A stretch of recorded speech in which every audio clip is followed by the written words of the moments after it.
होळीच्या दिवशी राजकीय नेते मतभेद बाजूला ठेवत एकमेकांना शुभेच्छा देताना दिसले. मात्र अशामध्येच काँग्रेसचे नेते नाना पटोले यांनी राज्याच्या दोन्ही उपमुख्यमंत्र्यांना थेट मुख्यमंत्री पदाची ऑफर दिली. अजित पवार आणि एकनाथ शिंदेंनी आमच्या सोबत यावं, त्यांना मुख्यमंत्री करू असं नाना पटोले यांनी. अजित पवार आणि एकनाथ शिंदे दोघांची हालत खराब आहे. त्यांना भाजप आता पुढच्या निवडणुकीत उभे राहणार नाही अशी पण व्यवस्था करून ठेवणार आहे. त्यामुळे आताही बिघडलेलं नाहीये. काँग्रेसकडे त्यांनी यावं. दोघांनाही जे पहिल्या खुर्चीवर यायचं मुख्यमंत्र्यांचं स्वप्न पडतंय आताही, तर आम्ही ते पूर्ण करू. आणि जसं आता अजित पवारांना बिना पैशाचं बजेट मांडावं लागलं तशी वेळ येणार नाही. कारण की आता सगळा पैसा गुजरातला चालला, गुजरातच्या नेत्यांना चालला महाराष्ट्राचा, तो आपण जाऊ देणार नाही.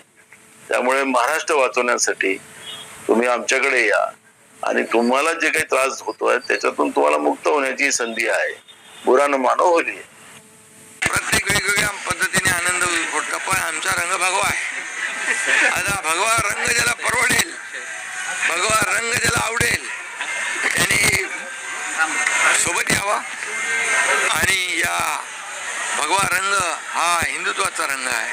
भगवा रंग हा वैश्विक आहे. भगवा रंग हा सनातन हिंदू धर्माचा आहे. हा वैश्विक रंग आहे. आणि त्यामुळे हा भगवा रंग कोणाचा द्वेष करणारा, विश्वास करणारा नाही, तर सगळ्यांना सोबत घेऊन जाणार आहे. त्यामुळे ज्यांना कोणाला वाटेल या भगव्या रंगामध्ये न्हावून निघावं आणि सोबत यावं, अशा प्रकारच्या सगळ्यांना मी शुभेच्छा देतो.